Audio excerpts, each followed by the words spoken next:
How's it, guys? Welcome to episode 1 of Game Time with my co-host Josh. And guys, we're going to talk a little bit of shit, a little bit of sports, and just have a good old time. Let's do it. How are you, Joshy?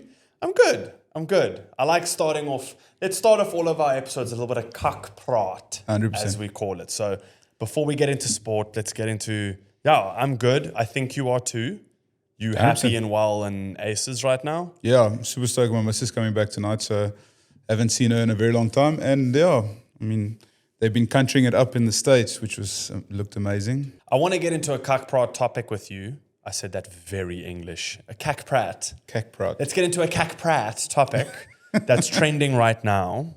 And you are the perfect person to ask this. Yeah. 100 men versus 1 gorilla.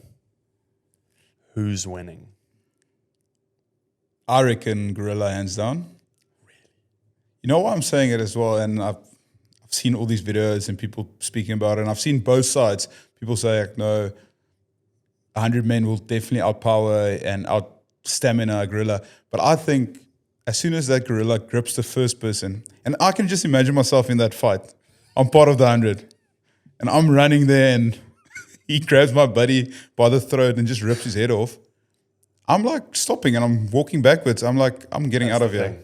I feel like the gorilla would grab the first guy and use him as a weapon. Yeah, like Donkey Kong him. Exactly. He'll just go like a barrel, like, wah, yeah. And he just takes out 3 other guys. 100%.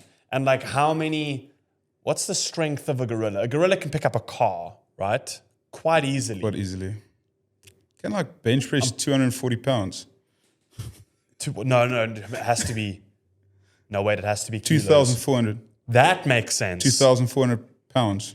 What did I say? Yeah, thank you. We're going to see how strong is a gorilla. Because I'm on the favor of, I think 100 men, purely just based off quantity, would win.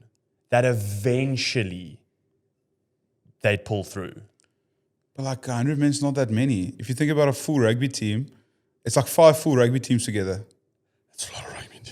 No, but like you'll pulverize the first 50. The human stamina is not going to last that long. Like if you like grab him and he can lay on the floor for a couple of minutes and just like take a little nap and everyone's punching him. He doesn't feel it's like tickles. That's kind of true. Yeah, and then he pretty just much bulletproof. And then eventually he's going to stand up again and goes like, I've got my energy back, so I'm going to pulverize the next 50. Well, we'd have to strategize. So we'd have to go, okay, the first 20 men grab hold of the legs. How do you get in there? Like 10 men per leg, someone's going to get through, surely. Like we're sitting in the Redefined studio now, and there's 2 of us, and the studio's already feeling full. Fair. Yeah. Well, 100 men... in here. Like if there's 1 gorilla and 100 men can't get to him at the same time. See, but that's a lot of the questions that I have. So 100 men versus 1 gorilla, how big is the space? Open field. Like rugby field. Like rugby field, yeah. And who are the 100 men? Are we going 100 rugby players?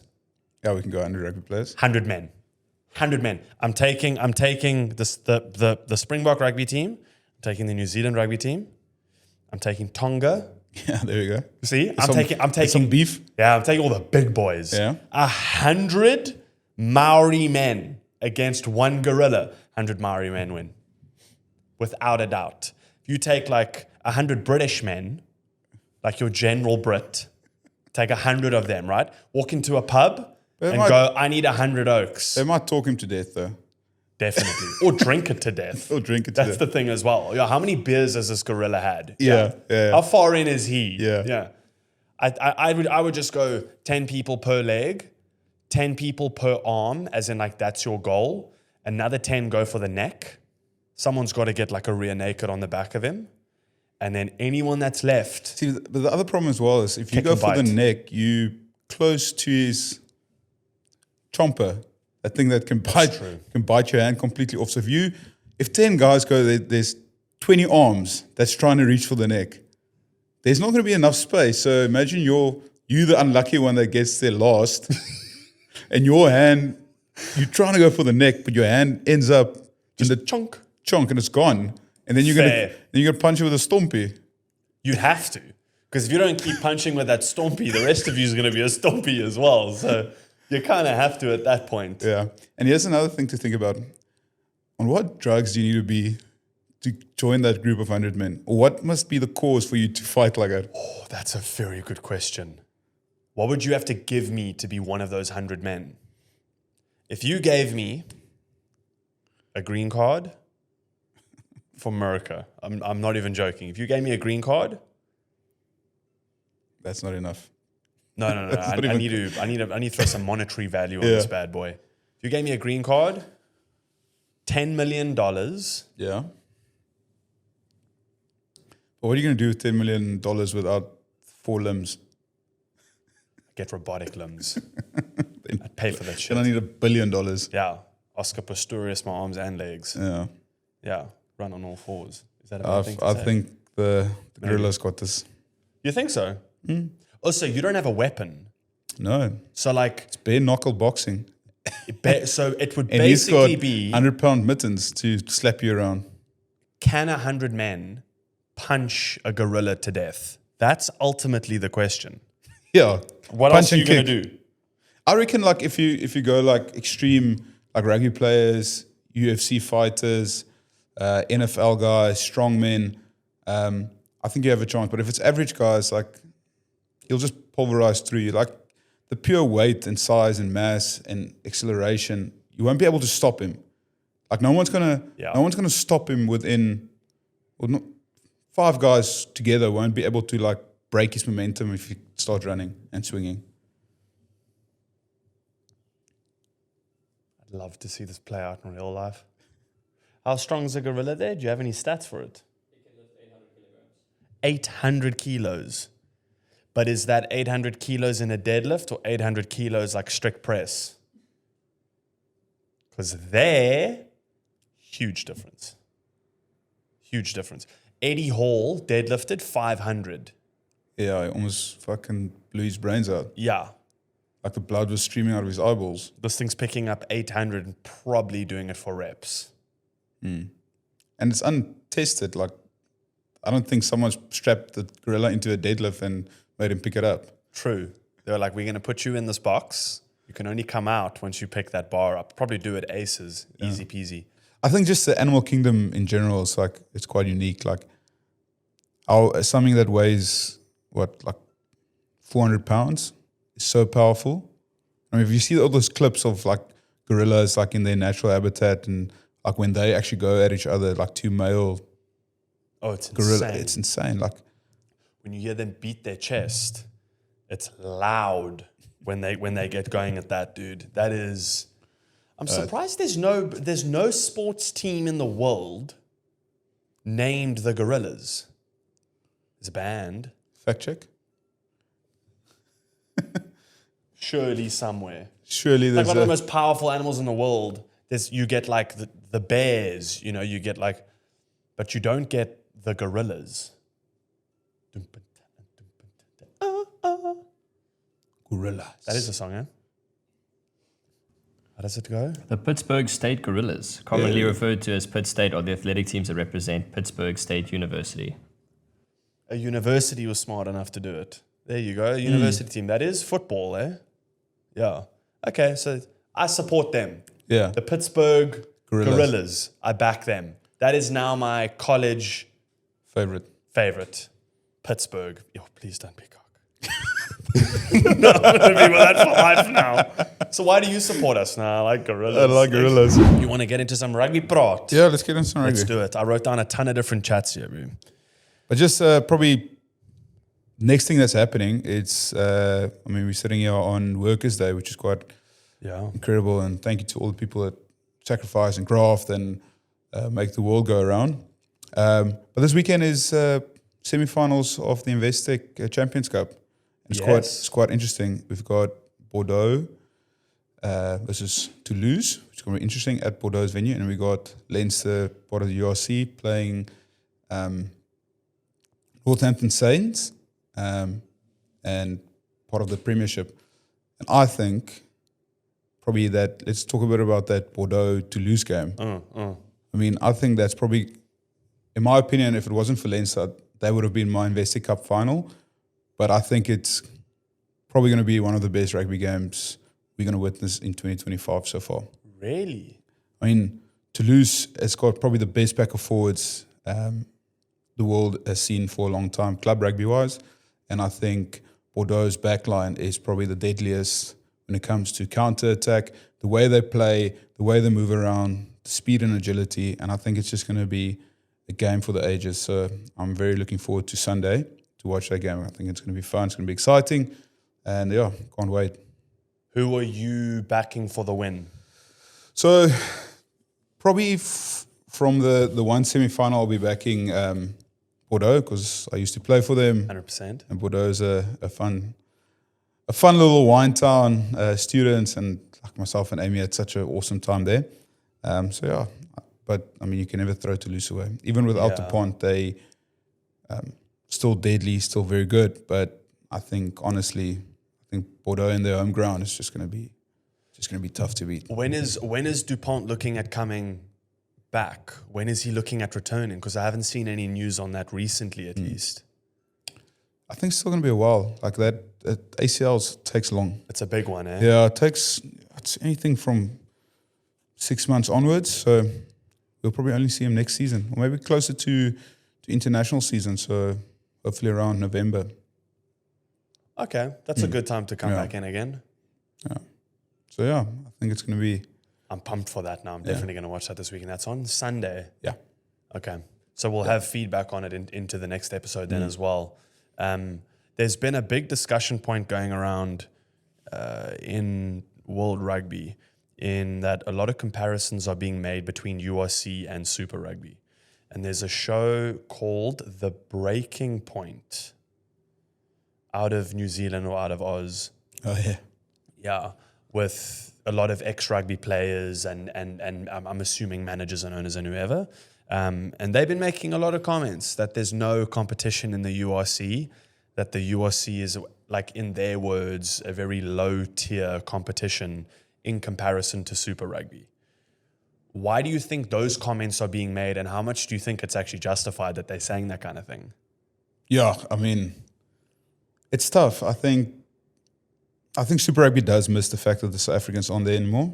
I think that physicality, that set piece type of style of rugby is being missed. But in saying that, I think the URC has been absolutely amazing for South African rugby in playing more games in the Northern Hemisphere, getting an understanding of a wider scope of rugby styles. I mean, if you think about Leinster, the way they play, they're very ball in hand, attack focus. If you think about a team like the Bulls, which is very kicking game, strangle you to death type of style, I think in URC, the teams are more exposed to different styles of rugby, which at the more important side of it, like the internationals, the guys are used to playing a certain style. I think Super Rugby is only one style. It's like, we don't really care about defense and we just want to play attacking rugby. Yeah, it's very quick. Eh? Yeah, so I can't, to be honest, it's difficult to give an opinion and saying like, let's say URC is inferior towards Super Rugby, because Super Rugby doesn't play a different style. Like New Zealanders want one style and that's what all the teams do. So they, in my opinion, I think some of the best New Zealand sides are going to struggle against like a Leinster on top form. They're going to struggle against a Toulouse because of the way the teams can adapt. Like a Leinster can adapt to anything. They can adapt to a fast pace, high energy type of game, and they can also adapt to a set piece focus, like structure, strike play. So that's where I feel like the difference would be. Like our teams in the URC, yes, Stephen Dahmer might be very honest about his opinion, but I don't think you can't compare the two. It's like comparing apples with pears. Like it's just two different styles. One is very entertaining and one is actually good rugby, in my opinion. Which style do you think, obviously, but we know which style favors South African rugby, right? Which I would assume is where we are right now. Yeah. Getting to play URC style. Do you think it would be in our favor maybe to get to experience the other style and to get to do Super Rugby? I'm also thinking leading up to a World Cup that's going to be in Australia. I wonder if there's some benefit to that That they, like, do you think there's some greater scheme or greater plan in that? Because ultimately we left Super Rugby, apparently from what I've been reading online, because Super Rugby teams didn't actually want us there because of our different style of play. Yeah. No, but I don't think as it stands, South Africa will go back to Super Rugby anytime soon. I think what we've got now is pretty special. I think the URC competition just in pure viewership, ease of travel, the way the tournament's organized in conjunction with like a Champions Cup and the Investic, I think it just suits South Africa. I think the only thing that probably would need to change sooner than later is that the international season for the South Africans probably needs to change because it's massively interfering with the season. But otherwise, I think the teams we are playing, the quality of rugby we're seeing, the way that travel and operations work, I think it's just a cleaner, more efficient way of playing rugby. So I can't see it changing, but it would be interesting to see like a world tournament where you get the best, of France, the best of England, the best of the URC, the best of Super Rugby, battling it out, and then to see who's the top 100 guys to face that bloody gorilla.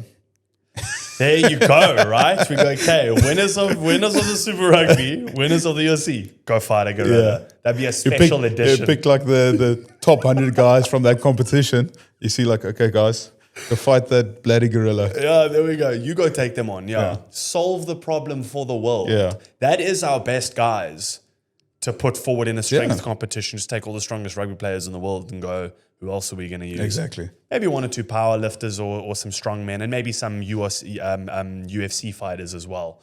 I'd be pretty happy with that little combinasi right there, dude. One more question I have for you going into rugby before we shift into picking a player or a player that we want to highlight and give some credit to. But I saw a lot of talk about Jordie Barrett and whether he's going to be put on the side for New Zealand, that they might not let him play. I don't know if you've seen this. No, I think.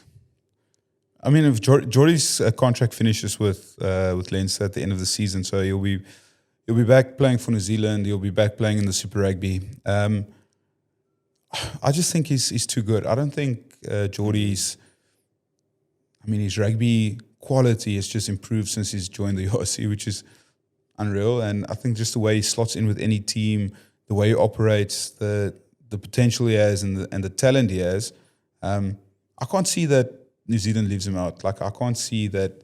I might be completely wrong, but I think he's just proved himself again, and he's been nominated as Investic Cup Player of the Year. I think he actually went on to win it. So yeah, I don't think they can leave a guy like that out of.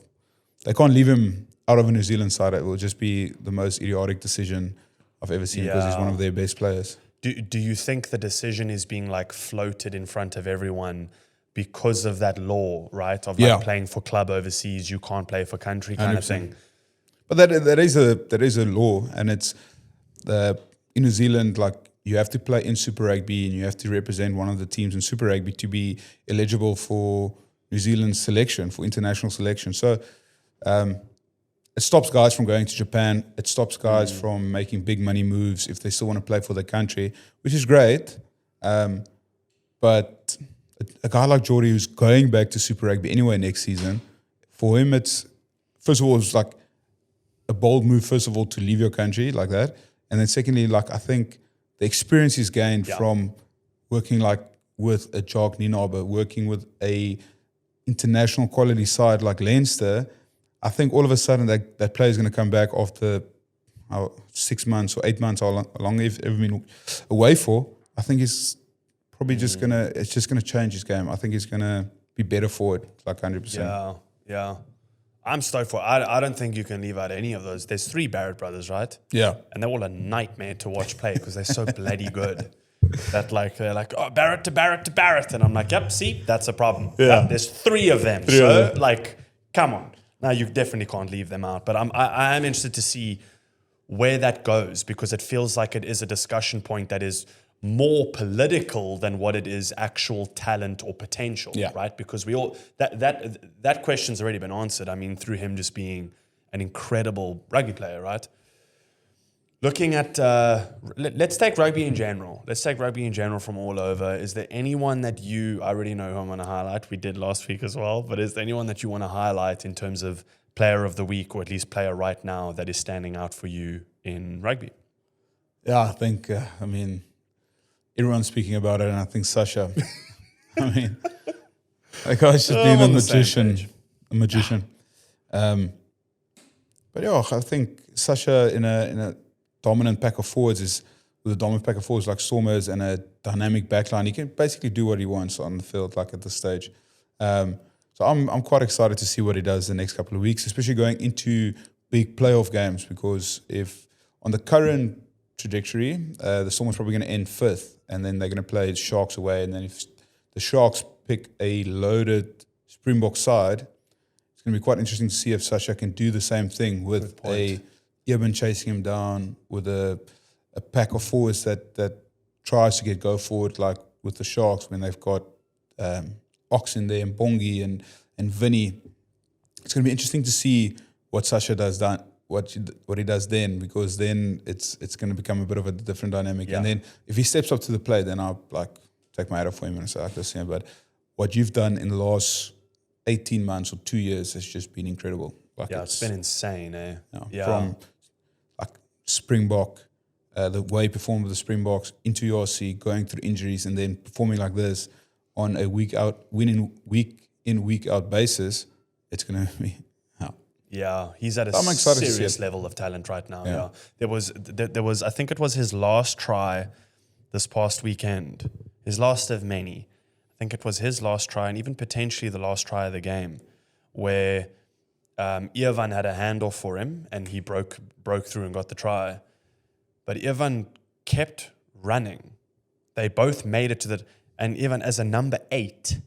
Pace. Stayed with him the whole way to the try line, and they had a moment together, and it was cool to see, one, that Ivan is that flippin' fast at the size that he is, but also to see that relationship between the two of them was so sick, that one of these big heavy forward had the cheeky little offload there, and you can see that synergy start to play between them.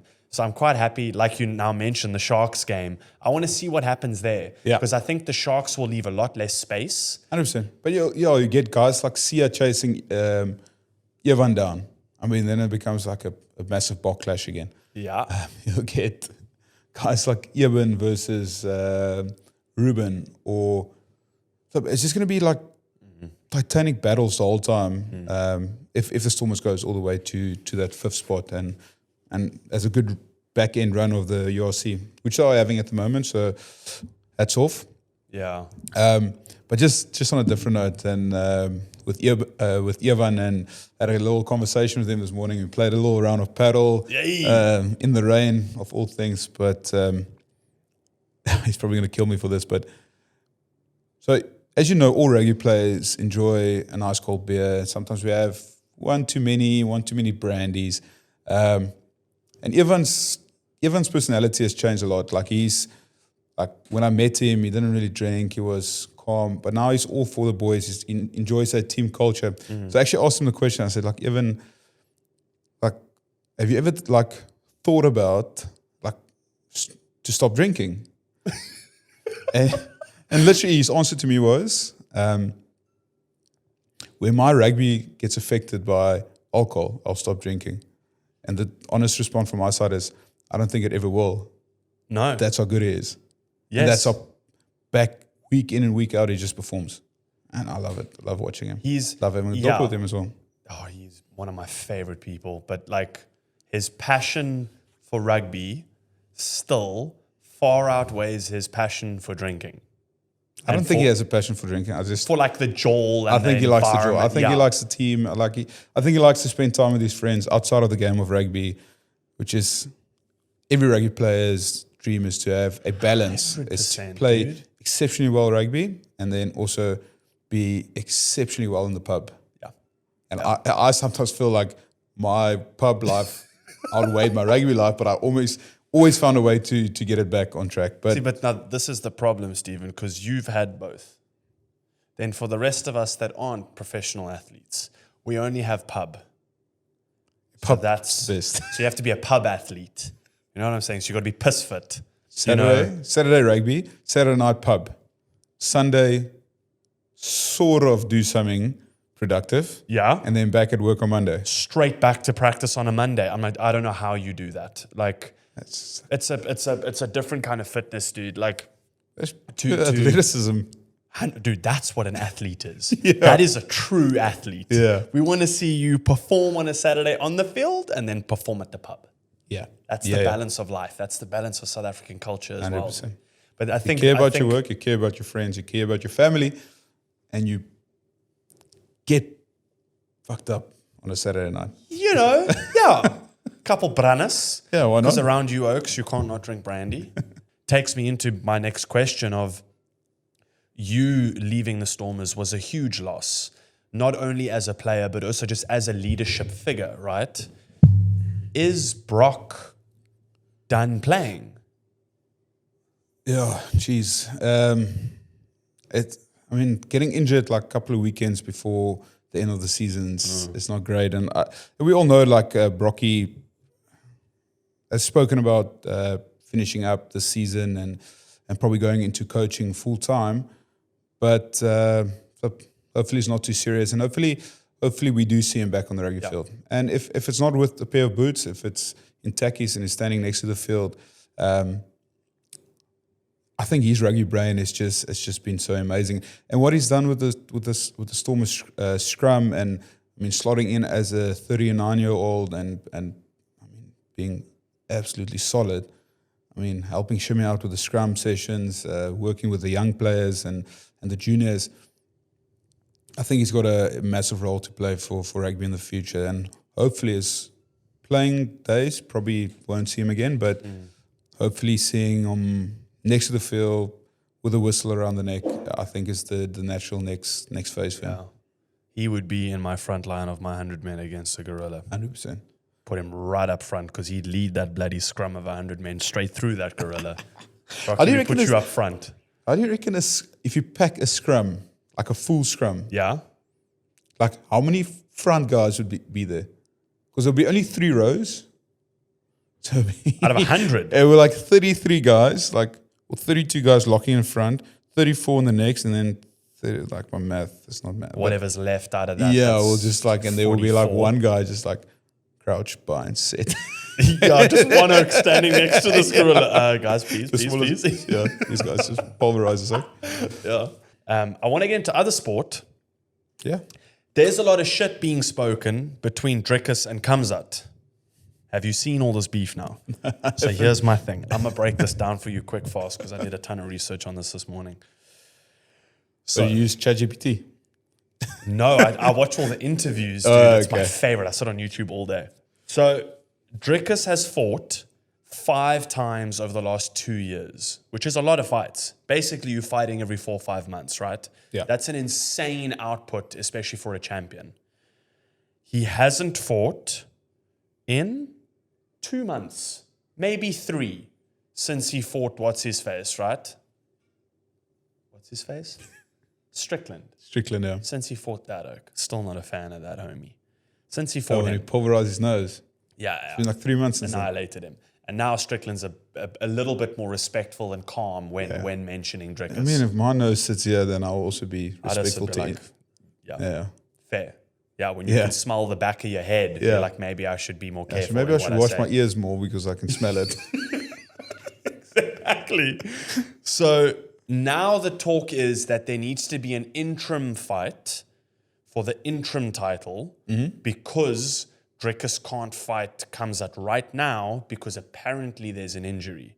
Then Coach Mornay went into a few different interviews and mentioned that Dricus isn't injured. There's no injury. There was talk of a shin, I think was the injury. There's no injury present in this man's life. Yeah. He's just not going to fight 2 months after just having a title defense. I was just I'm thinking about Dricus, and it brings me back to a saying John de Villiers taught me when I just just joined the Stormers. He said,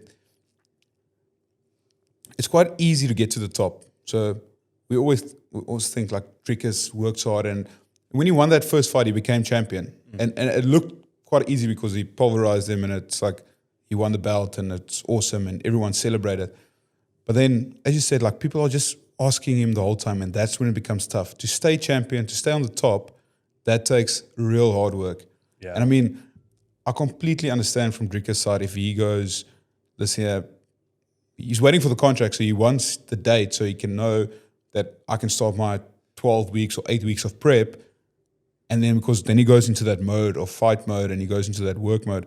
But the boy's a legend, so he deserves his beers, he deserves his brandy, he deserves a cigarette every now and then. Like the oak needs to relax. But I think when that contract date comes, I think it's going to be a different story. I think he's going to go into full focus mode, and we've seen it repeat a couple of times now. So it's going to be interesting to see when it starts building up to that fight, and he gets that pen on paper.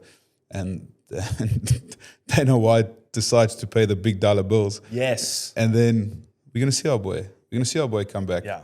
And strong. Oh, 100%, dude. And look as fit as ever. Something exciting about sport as well is the Cape Town Tens moving to Hermanus. You are going, eh? We are going, yeah. Okay, sick. Yeah. They've introduced a beer run, which is a 5K run that in order to start the run, you have to down a beer. Okay. There's a halfway mark at 2.5 Ks. That's like a giant beer tent. And then you finish again. And then obviously there's more beer at the end, right? Yeah. How many Ks do you reckon you have to run to be sober after one beer? So I think the general assumption is that one drink stays in your system for up to 6 hours. But if you like want to get your heart rate pumping and get the blood flowing quicker, does that decrease your blood alcohol level? Surely it does. According to Google, there's no way to run off the effects of alcohol. Okay. Well, Google's never had 9 beers and then ran home from Durbanville Braai House, so fuck you, Google. Yeah. Google doesn't know shit. Google don't know shit. Yeah, this is American Google, not South African Google. No wonder, because they drink bloody Bud Light, that's why. And they've never tested this theory. Clearly they haven't. I reckon we put a vlog out to see with one of those blowers. Dude, that's a damn good idea. So I bumped your mic. That's a damn good idea. So we do chug a beer, run, or blood test, run, see how far we run before the level drops. And we just test it over like a case of beer. I'm not even saying this because cameras are, that is a flippin' good idea. So we down a beer, blow. Yeah. I'm not going to do that again. Blow, run, blow again, and check. So we do like 400 meter track. Yeah. 400 meters, is it out? 400, 400, 400, 400, whatever. Yeah. Until we get to a point. But we have to drink enough beer to get us past the legal drinking. I like the way you're thinking. The legal drinking, legal driving. I like the way you're thinking. So we have to have at least 7. Yeah. Should be easy to go above 0. But probably one story before we wrap up is what do you reckon the stories we're going to hear from Afrikaburn? Oh, can't wait. Dude. Have you done Afrikaburn? No, it's not my vibe. And would you? I will take a lot of convincing to get Amy there. Really? Yeah. I thought you were going to say you. No, and me as well. But I thought Amy would be down. I can trade with beer currency. It's not a comfy jewel, bro. It's not a comfy. It's dust and it's dry. And all our friends are raving about it. Yeah. And I've said no every year because I'm like, why do I want to go sit in the sand? And I don't mean to dumb it down for people that love it, but like that's genuinely what it feels like from the outside perspective.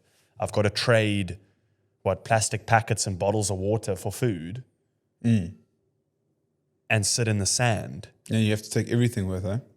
Everything. Like unless you're doing, I can understand people that like dwellings and they want to go do dwellings with the fires burning and whatever. I understand the appeal there, I guess. And I understand the appeal of everyone dressing up, that everyone wants to do these crazy outfits and like let loose, I guess, and find themselves. Dressing up is a very dressing down liberal term. A lot of people are very scantily dressed, but it's a vibe. Like people walk around topless on mushrooms and have a great time. It could be a great marketing strategy for Bomb Squad. You're going to burn your insides with a bomb squad. With the bomb squad. Yeah. No, you use that as the trading currency. Yes, that's what I said earlier. But as you said it, I was like, you're onto something there. Yeah. So you just trade bomb squad. So all over the camp, there would just be bomb squad. And what I would do is like I would buy like 1,000 stud burgers, because those are my favorite burgers. Those are good. And I'll just have them there in my car and then be like, listen, you guys, you want to trade? And they're like, no, we don't want beer, but I've got a stud burger as well. I've got a burger and a beer. Well, I'm thinking now, what do you need to trade for? You have everything you need. I don't know. You got beers and you got burgers. I'm in. Water. I didn't need going water. with you. There's water in the beer at some point. There's water somewhere in there. I'm doing burn with you. Shout out Afrikaburn. Maybe one day. Maybe one day we'll do it. You have to do it once in your life. There's some things you don't have to do ever. I feel that like this is something I won't do. Really? Yeah, I'm not a big Okay, wait. fan. I'm a list of a bunch of, in closing, before we head out, I'm a list of a bunch of different festivals. You tell me which ones you'd actually want to go to. Okay. Afrikaburn, No. Burning Man. Isn't that just the... That's the big one in America. No. Coachella. Same concept. Exact same concept. No, then no. Coachella. Yes. That's just a rave for 3 days.